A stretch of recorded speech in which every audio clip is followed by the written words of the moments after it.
Ayun nga po guys, may nag-comment sa atin yung nakaraan na puso daw naman ang saging ang ating kainin. So guys, hindi ko na po pinakita sa inyo kung saan ko po siya kinuha. Ang basta po ito ay luto na. Kasi po hindi ko na rin po masikasuhan kasi nga po may training po ako lagi sa school. Kaya po yung luto po, nagluto po sila ng mama. If lang po kakainin ko ang What? Ang puso ng saging.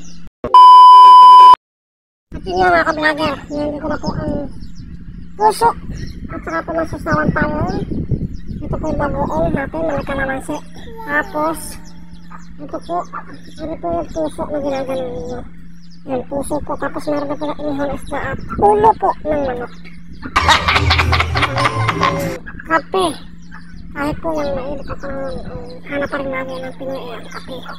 Ako charot ko gayon. Unahan natin titikman itong puso.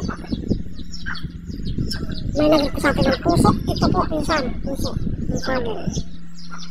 Yan.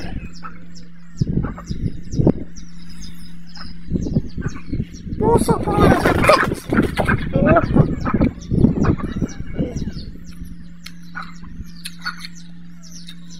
Puso ng saging.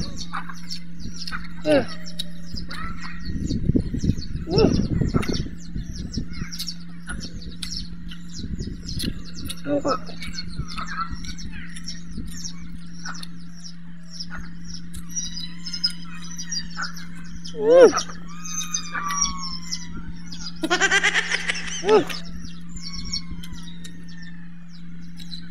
Ang sarap.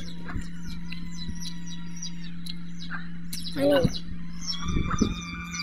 So ayun nga guys, dahil puso lang po ang na-request sa atin, isa sa atin sa mga followers natin.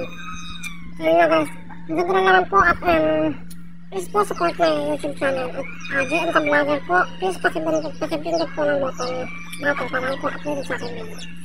Yun po at salamat.